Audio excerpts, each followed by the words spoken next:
thought I would talk about the Fountain Tarot. It is probably one of the most exciting decks that's come out in 2017, which is pretty cool. It is a little. It's not limited edition, but it's a little pricey. I think I got this one on Amazon for $30, but it retails for $40. It comes in a really nice box, and there's some iridescence in it. If you see, you can really see it. And it's a magnet clasp box, and it opens up and it has the cards and this "You Are the Voice" and the Breath of the Universe sort of plaque there. And there's a ribbon to help you remove the cards. And then the cards themselves are silver on the edges, which is really nice, which is nice touch. So here is the sort of the card you get with every deck that tells you a little bit about it or something.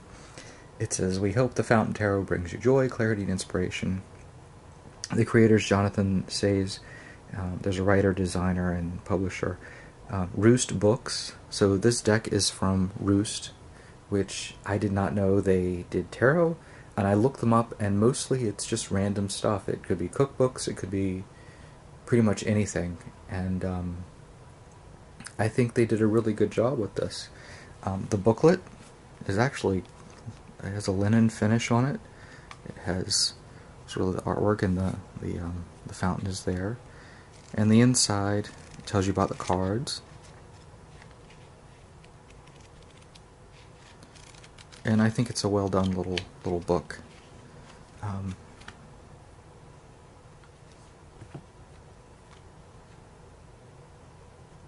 It says they're on Instagram. FountainTarot.com is the website. So let's look at the back. Is the back reversible? Pretty much. And it's not, there's sort of a matte finish on them. The cardstock is fairly good. I think it will wear well. Do they slide? They do, but there's a noise because of the finish, but it's a good deck. And when I touch it, I keep looking like, is it going to give silver all over my hands? Of course it does a little bit, but any gilding will do that. And it'll probably wear down over time, but it's nice to have it on a deck. So the cards are sort of, I think the artwork is a little minimal. It's meant for a lot of interpretation. It's meant for a lot of reflection, maybe even meditation on it. And it's cool. If you think of the whole idea behind the deck, it's nice. So let's start. We'll go. I think these cards are in order. I've looked at them. The Fountain is the Infinity card, and so you get this interesting. It's interesting how the light plays on it. They're not reflective at all.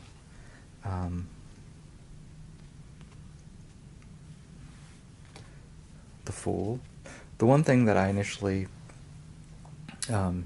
looked at this deck, and my first thought was the artist, the designer, whoever did this deck, I think they put people they knew as the faces, as the models, because they're almost, it's like you can tell it's sort of based on a photo of someone. So there's the Fool.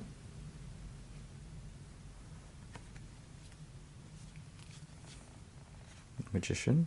And you'll see there's enough variation in the face that it looks like they're based on real people, not some generic. You can see there's the infinity symbol, a turban, a rod, a sword, sort of a bowl, cup, and then a coin. The High Priestess.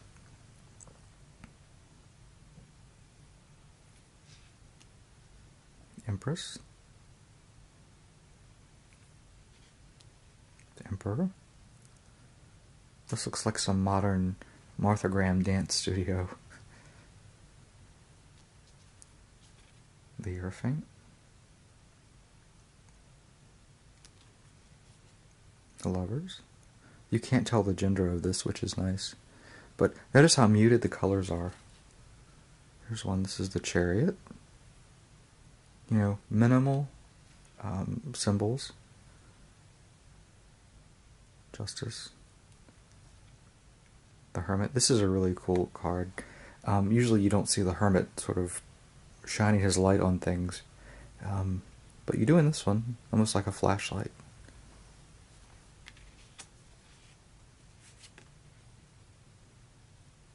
Wheel of Fortune.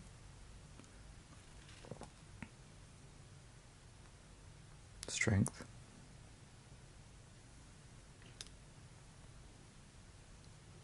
The Hanged Man. Let's turn it upside down. And I'm not sure how he's hanging, but sort of a sunrise or sunset in the background. Death. I like the Night Mare. The mare with the white eyes. It's a haunting card. Temperance. 2 cups. This one, Temperance, is usually depicted as a woman, and this one is a man. I mean, which is different. The Devil. This card is pretty. It could be considered a scary card. I mean, it's so nebulous in the back. You don't know what's going on. The Tower.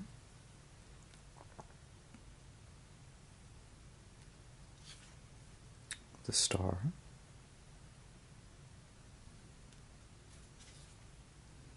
Moon. If you look, there's dogs there. You can just barely see them. So I think the more you look at this deck, the more you'll see. The Sun.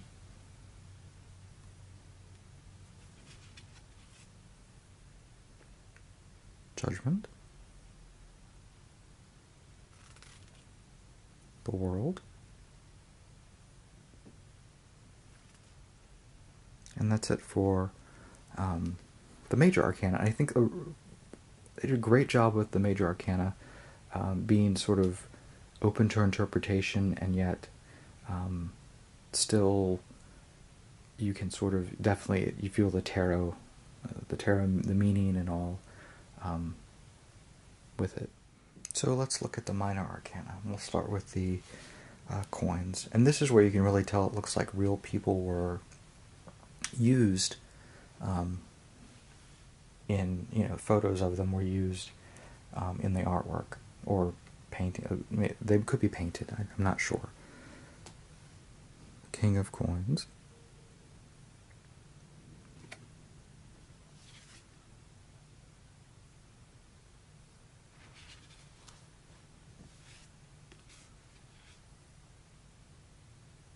I do like the fact that they're not glossy. They have a nice finish to them.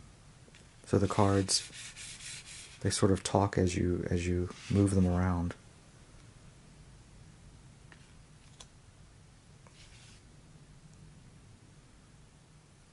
I believe this deck came out in, I think, September. And I don't know how long it's going to be in print. I think it's been fairly popular. I know it's been a bestseller. And, once things go out of print, I don't know if they're going to do a second edition or do more. Because the Roost books place I have never heard of. And, I think this may have been their first delve into actually publishing a tarot deck.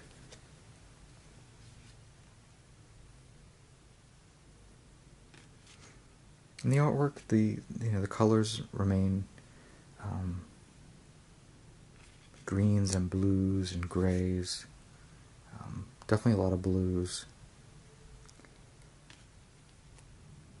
Now we're in the cups.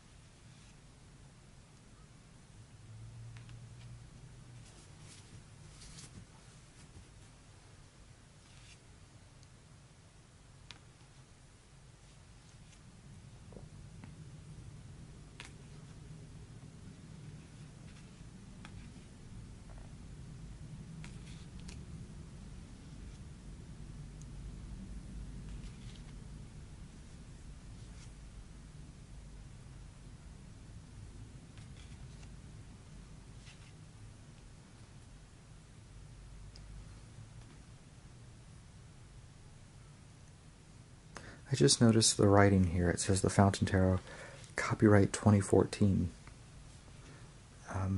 As far as I know, it came out this year, but I don't know in what capacity it came out in 2014. So maybe, I mean, I have never seen it before. Maybe it was small press, maybe it was independently published. I don't know. Now we're in Swords.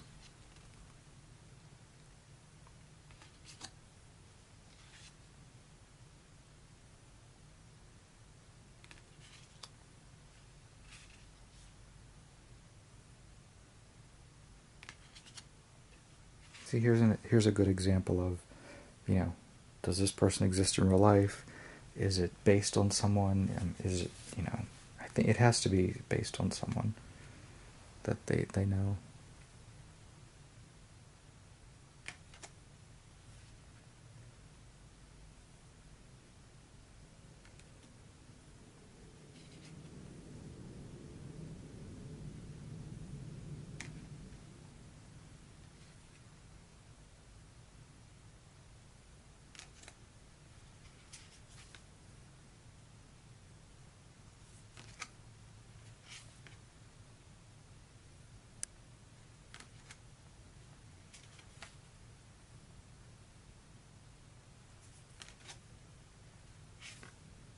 There's the Three of Swords, always the interesting heart.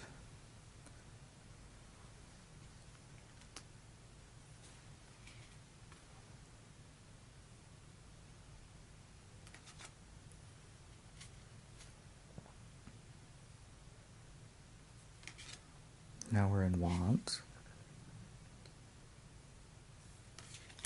Since this element is fire, you see more yellows, a touch of red, orange.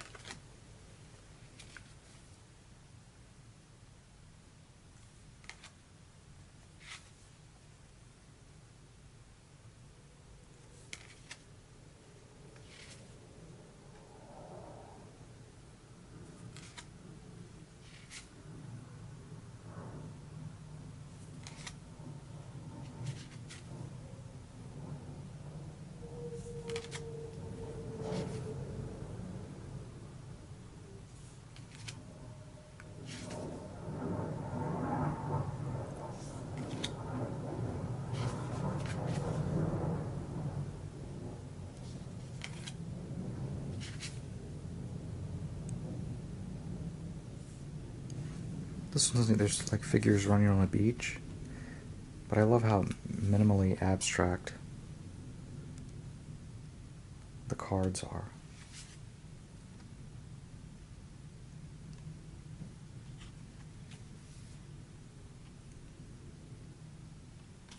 And that is the rest of the cards. Let's look at a little bit into the book and see if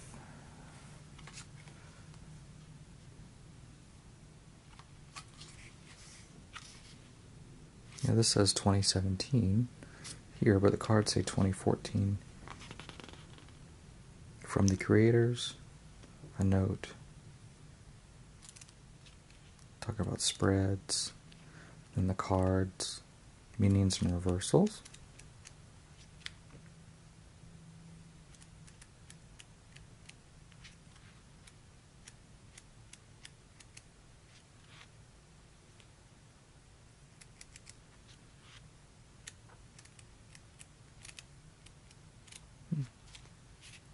And it says copyright 2014-2017. So I wonder when they came out originally.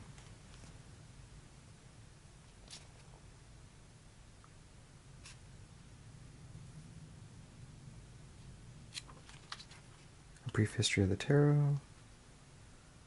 We are grateful to many artists, writers, and designers who come before us. We've been inspired by the Rider-Waite, Robin Wood, Steampunk Tarot, Aquarian Tarot, the Visconti Sforza. That's neat. I think everybody likes the Robin Wood deck. That is such a nice deck. Steampunk Tarot, I don't. Aquarian Tarot, the Visconti Sforza.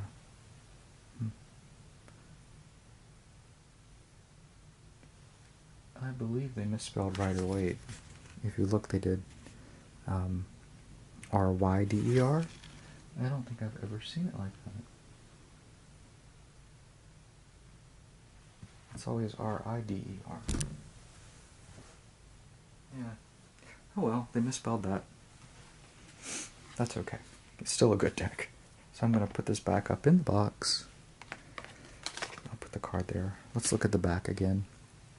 You can easily reverse it. There's a small F for fountain, but you can flip it. It's the same.